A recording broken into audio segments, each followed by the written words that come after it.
If you watched my Hedman headers installation video, you'll recall this is where we left off.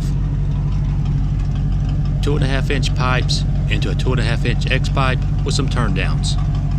This system was never intended to be permanent, only temporary, so this video will cover what we had to do to fabricate the rest of the exhaust system.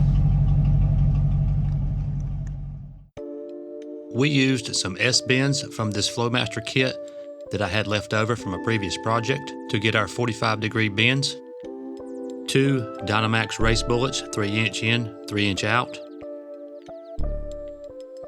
as well as these short 2.5 to 3-inch transitions. All these items are available on Amazon, and I will leave a link in the description. Here we're making our first cut out of the S-bends to get our 45.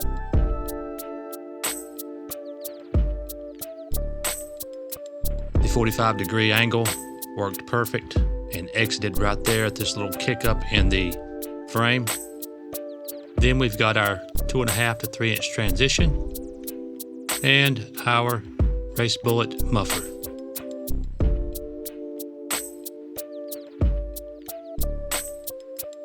Clean it up on the belt sander, remove some of the paint before welding.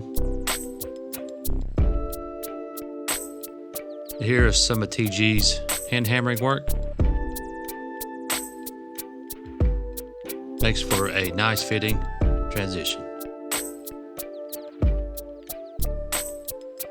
A couple spot welds.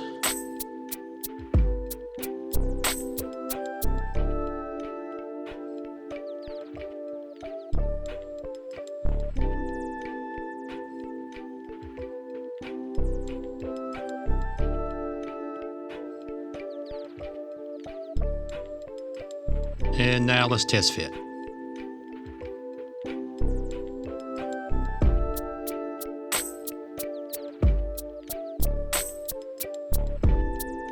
Let's spot the 45 to the adapter and muffler.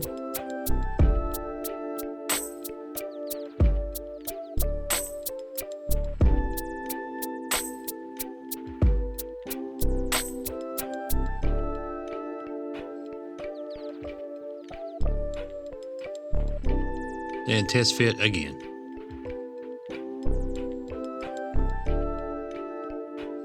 This should work and leave us plenty of adjustability.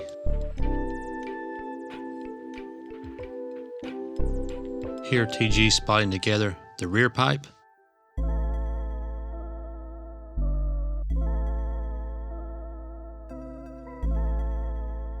One end of the S-bend is flared to fit over a 2.5-inch pipe, so it's 2.5-inch ID, but the flared section is not very long. Here we need to add some more 2.5-inch ID pipe to our 45 so that we have room between the two pipes for our other muffler.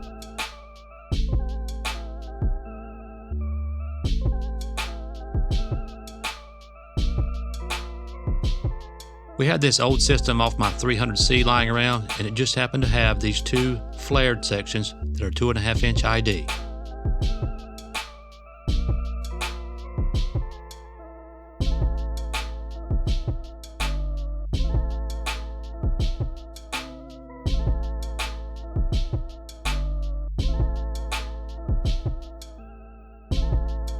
I think one of these may work for us. It cleaned up quite nicely on the wire brush, and now for a little shaping on the belt sander. Some more hand hammering.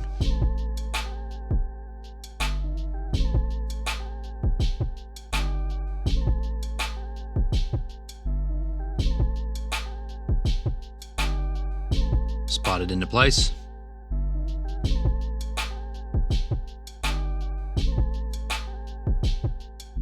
And test fit. Perfect. I think that's going to give us plenty of room between the pipes for the other muffler.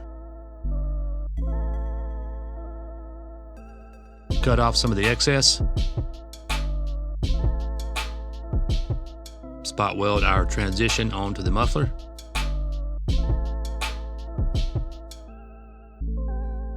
And let's test fit the muffler.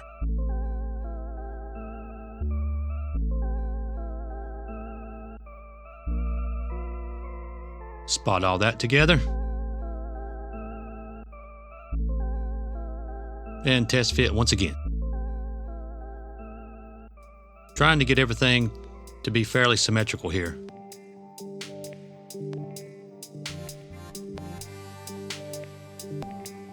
Now some 3-inch stainless tubing for the tips.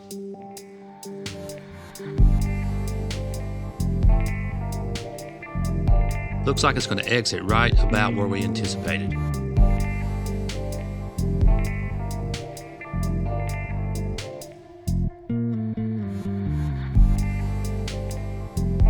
And now for the all-important angled slash cut.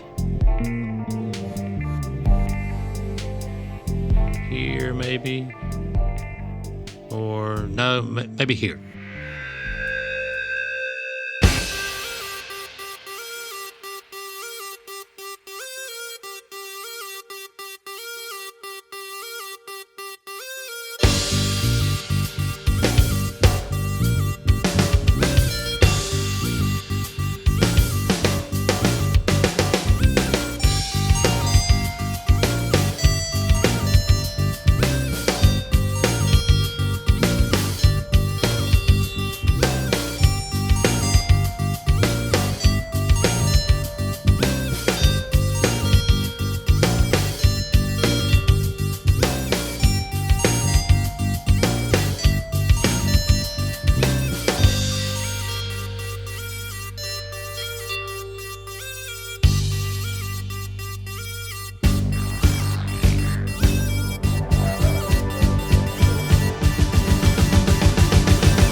And now we need to make a few exhaust hangers. Admittedly, this 1/2-inch stainless steel rod is probably a little overkill for this application, but it's just what we had lying around.